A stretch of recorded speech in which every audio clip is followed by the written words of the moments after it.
Peace and diplomacy through McDonald's and Big Macs?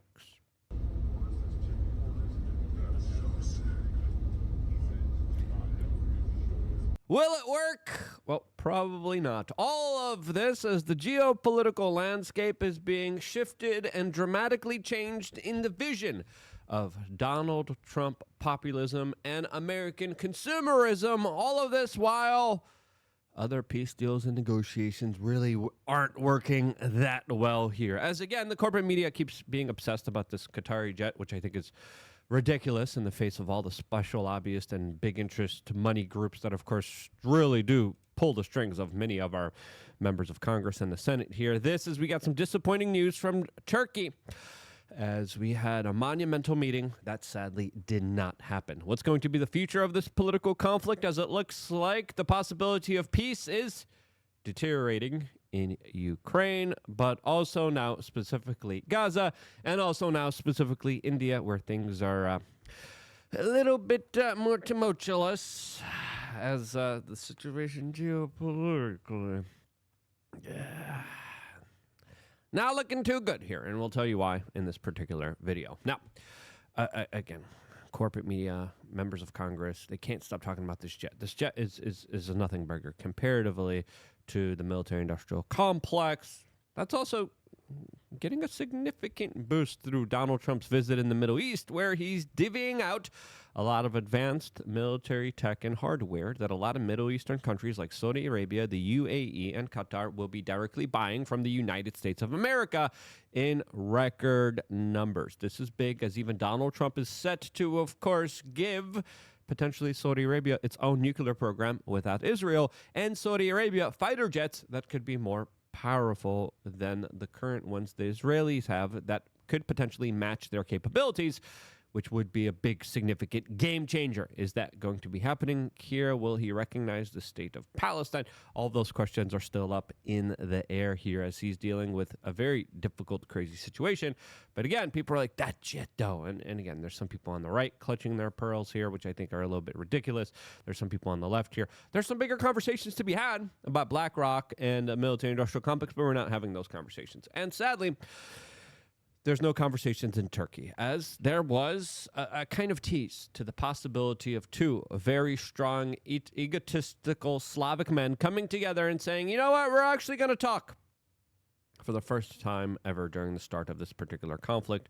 And that was a proposed meeting between the president of Russia and the president of Ukraine that were supposed to be meeting together in Turkey with Donald Trump in order to, of course, have peace talks. Now, let's be honest with ourselves. Zelensky showed up, and let's give the little man credit when he deserves credit, all right? Let's be honest here with our reporting here, as Putin is the one that didn't show up here to this proposed meeting, which is highlighting how the Russians, for now, aren't the ones that want the peace deal done here.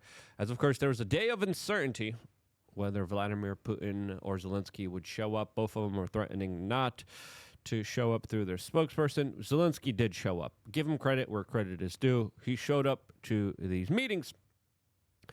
And, the Russian president first proposed these talks, is not attending.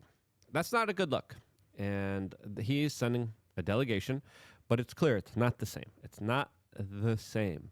There's, of course, direct talks between the prime leaderships of Kiev and Moscow. Sitting down together, having direct talks at any level would be huge and monumental towards the cause of peace. This not happening is not good, in my opinion, as Donald Trump had a kind of weird, bizarre kind of explanation to why this meeting didn't happen. Here is what the President of the United States had to say about it. Jennifer, go ahead. Mr. President, no Putin's interest. No Putin's interest. Are you disappointed by that? No, I didn't anticipate. I actually said, why would he go if I'm not going? Because I wasn't going to go. I wasn't planning to go. I would go, but I wasn't planning to go. And I said, I don't think he's going to go if I don't go. And what? That's where it's out there. Let's be honest. That's a little confusing there. I wasn't going to go. I would have been willing to go. Okay, this whole thing just seems like a big miscommunication. Can we not miscommunicate when it comes to trying to end this crazy, savage, insane, bloody war that is unfolding right now, that is absolutely devastating for all Slavic men in the region? And that's turned out to be right. But we have people there.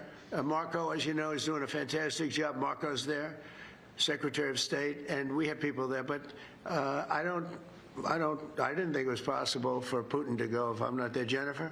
Do you have an update, sir? Yeah, I think if you're Putin, you want Donald Trump there. Now, Donald Trump said, I wasn't there, but then I was willing to be there. Okay, you should have been there. Putin should have been there.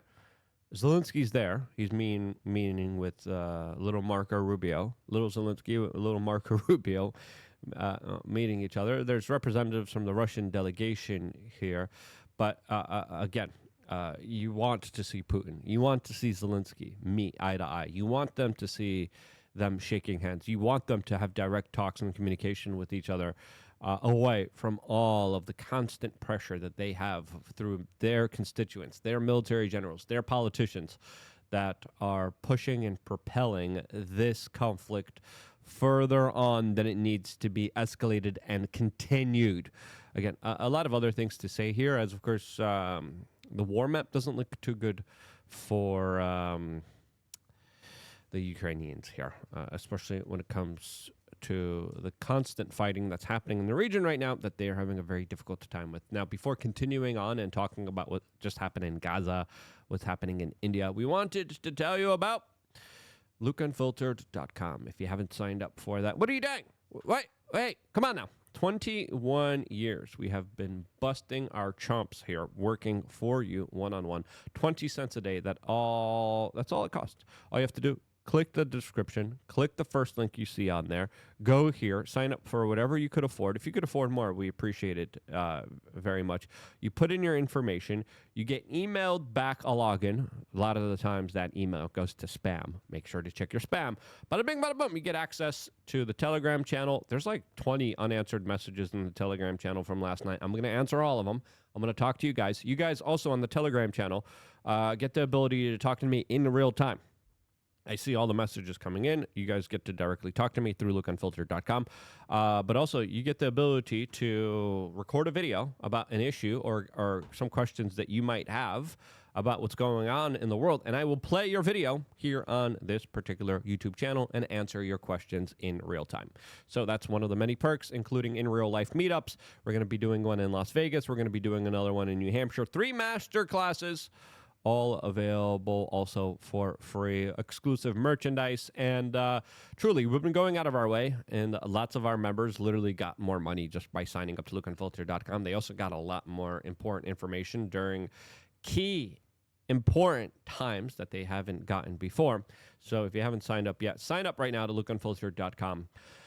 And I will see you guys on the private Telegram chat. Now, let's continue on to talk about what's going on here geopolitically, since clearly the Russians are galvanizing a lot of troops from Ukraine. They're also galvanizing a lot of troops and mercenaries now from China. They are getting a lot of military equipment, and the story is just getting completely out of hand, in my opinion. As the New York Times writes, Ukrainians and Russians are in Turkey, but will they meet? The Ukrainian and Russian delegation arrived in different Turkish cities. President Vladimir Putin was not there. Neither was President Trump. And that sucks here. As we had statements made by Volodymyr Zelensky, that is seen here arriving in Turkey, saying this. I'm here and I think the Russian delegation is decorated.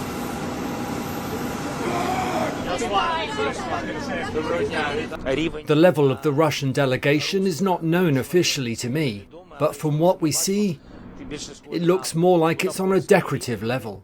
We will think about what we do next, what our next steps will be after the talks with President Erdogan. I think we will have a couple of hours for important talks. for very important decisions. We need to understand what kind of level the Russian delegation is, and what mandate they have, and whether they can make any decisions. Because we all know who makes decisions in Russia. Do you have a message for Vladimir Putin? I'm here. I think this is very clear message. All the best. Thank you very much. Let's be honest, it is a very clear message. Putin decided not to show up. Trump decided not to show up here. Again, Zelensky showed up. The defense minister of Ukraine showed up. It's still not clear if or when these talks will directly begin here. And Donald Trump said it himself. Nothing will happen until he and Putin meet. And I agree with that. We saw some European leaders show up to Ukraine, Kiev, and we saw them make very strong demands to the Russians and lay out some red lines. But those red lines and those kind of demands here and those kind of declarative statements really don't mean anything, to be quite honest with you. And I would say it's kind of usatory and taking advantage of the poor situation that the Ukrainians are in right now, because the Ukrainians are not in a good situation. When you look at the front lines, if you look at the fighting that's happening in the Donbass regions, the Russians are steadily having inroads. The Russians have a lot of lines of defense. They have about 4 lines of defense, and they're the ones that they are making slow and sure inroads when it comes to taking more Ukrainian territory. Now, this is not the only kind of letdown when it comes to peace talks and negotiations, as of course we remember Donald Trump came out and said, peace, day one. It was very ambitious, and I think a lot of us, especially in independent media, knew that this was more of a kind of campaign promise, and we told everyone, yeah, it's probably not going to be day one. It's a very complicated situation to deal with a lot of history, with a lot of plans, with a lot of deals, with a lot of broken agreements, with a lot of CIA covert operations that also were involved here, that are still involved here. As of course, the Ukrainian game now is developing long-range drones, which the United States secretly is also financing and funding, even under Trump's administration, in order to, of course, attack Moscow, using that as a deterrent, saying, hey, you're going to want this war to over, or we're going to be super annoying to you in your capital city, and we're going to bomb your civilian cities. We're going to do that to the point where we're going to make it very uncomfortable to you, while also bombing your energy infrastructure, which we doubled down on and significantly have harped on since, of course, you tried to make it one of the ceasefire agreements. And the history here matters, because listen, the Russians and Ukrainians came together and they said, look, we're doing ceasefire. First step of the ceasefire, stop attacking our energy infrastructure. The Ukrainians then attacked a significant portion of the energy infrastructure. That history here matters because the Ukrainians saw it as one of the things that the Russians really didn't want happening, and that therefore they did it. They were being super annoying. Now, other than just being super annoying and going after the energy and economic resources of the Russians, and the Russian economic scenario isn't that favorable to them either. Specifically, when it comes to having to pay all of their troops, the Russian war machine has been activated. It's a national war machine, and it is a far more effective and cheaper war machine than the American NATO Western back war machine that, of course, pays 4, 5, sometimes 10 times as much for the same munitions that the Russians just kind of delve out pretty quickly and pretty efficiently and pretty cheaply. Their alliances with Iran also are pretty significant here. Turkey, I think, is the perfect country to try to deal with this, since they're kind of a NATO ally, but they're also kind of half foot in, half foot out with the Ruskies as well here, specifically when it comes to their kind of stance against Israel, as Turkey literally just had a war drill, kind of saber rattling, puffing out their chest, highlighting and hinting that direct action against Israel could be possible by Turkey, especially when it comes to the theater of war that's happening right now in Syria, as Donald Trump is trying to bring peace into that region, specifically telling the new Syrian leadership that he will lift sanctions if Syria recognizes Israel and makes sure that the Islamic terrorists aren't let loose onto the world, that are still imprisoned in their prisons, and that Syria doesn't become an Islamic state, as he ordered the new president of Syria to send all the Islamists back home, as a lot of the Islamists were gathered there because of the CIA, who said, come on in, guys. Oh, yeah, the Uyghur Muslims from China, come on in. You guys could fight with us. Let's go.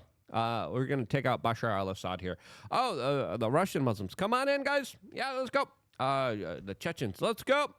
We're going to fight. And then they took out the Syrian leadership that used to be in charge, Bashar al-Assad, that now currently is hiding out in Russia. Yeah, a little bit of a complicated situation, that, of course, sadly, has no end in sight right now. And the situation kind of sucks. Let's just be real with ourselves here. As now, Donald Trump is toting around freedom zones and a plan for a Gaza ceasefire that he's still trying to negotiate with Qatar, as him and the Israelis are definitely at odds with each other, even though he's still doing some of the bidding for the Israelis, as the Israelis, according to the AP, just took the lives of 54 people in an overnight airstrike in the south of Gaza, as this is the kind of reporting we're getting from hospital officials. The British Broadcasting Company is reporting that 80 people have lost their lives here. Who knows the exact numbers? But the fact that the bombing campaign kind of started when Donald Trump was giving his speech in Saudi Arabia, going against neoconservative values, which are very close to Bibi Netanyahu, does highlight how they were kind of sending a message to Donald Trump saying, yeah, we're just going to do what we want here, as construction sites just appeared in Gaza ahead of the Israeli-U.S. aid plan that was rejected by the United Nations, as Israel is preparing a series of sites in Gaza that could be used as a distribution center for humanitarian aid in a, quote, controversial new plan, satellite images show, reads the British Broadcasting Company. The Israeli government suspended food and medicine deliveries into Gaza in March. This is why the Houthis have been up in arms and sending a lot of threats and sending a lot of missiles towards Israel that have impacted their concrete. Ministers said the move, which has been condemned by UN, European, and Middle Eastern leaders, was intended to put pressure on Hamas to release its remaining hostages. Some of them are hostages, some of them are prisoners of war, by the way. That's a big misnomer that Glenn Greenwald corrected and fixed, saying, hey, some of these guys aren't hostages, they're prisoners of war, and they've been captured by Hamas here. And Israelis, of course, have a lot of Hamas prisoners of war that they're holding, and they deal with those exchanges a lot of the times here. Israel also accused Hamas of stealing aid, an allegation the group has denied. The United Nations has said that the blockade has caused severe shortages of food, medicine, and fuel. And an assessment on Monday warned the Gaza population of almost 2.1 million people was set at critical risk of famine. Yeah, that's a pretty horrible situation.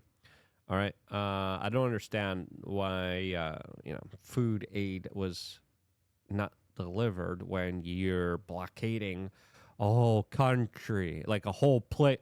Why are you creating something that, of course, is going to have a lot of people pissed off here? As the U.S. confirmed last week that it was preparing a new system for providing aid from a series of hubs inside Gaza, which would be run by private companies and protected by security contractors and Israeli forces. Images analyzed by the British Broadcasting Company verifies show that land has already been cleared and new roads and staging areas constructed at a number of locations in southern and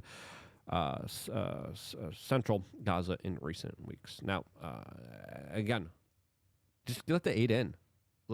Now, the Israelis are like, no, Hamas has it. I think, again, we're talking about 2.1 million people not delivering food or aid. I mean, the situation, the videos that are getting there are pretty gosh darn drastic. And even Donald Trump said what's happening there is absolutely horrible here.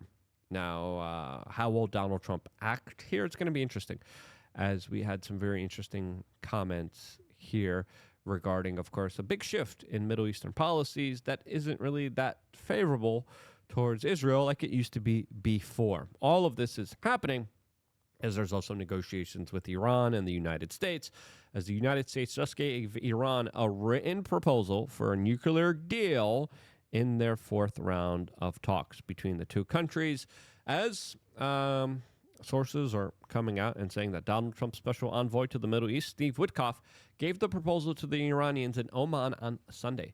Foreign Minister leader Abbas Araghchi has taken the plan back to Tehran for consultations with Iranian Supreme Leader Ali Khamenei and President Mosaddegh Pezeshkian. I think I said those names right. Will this deal be approved here? Well, the Chinese are doing a lot of business with the Iranians, and they're buying a lot of their energy resources, and China still remains a main center point to all of this, as the United States and China agreed to temporary / some tariffs in order to try to diffuse the bigger trade war that has been brewing and building up, and some people say is inevitable. Overall here, there's also rumblings in India that the local constituents and politicians there aren't too happy about the peace deal that was being made here, that was mediated by Donald Trump, which a lot of the political leadership in India have problems with. And again, that situation also remains very tumultuous.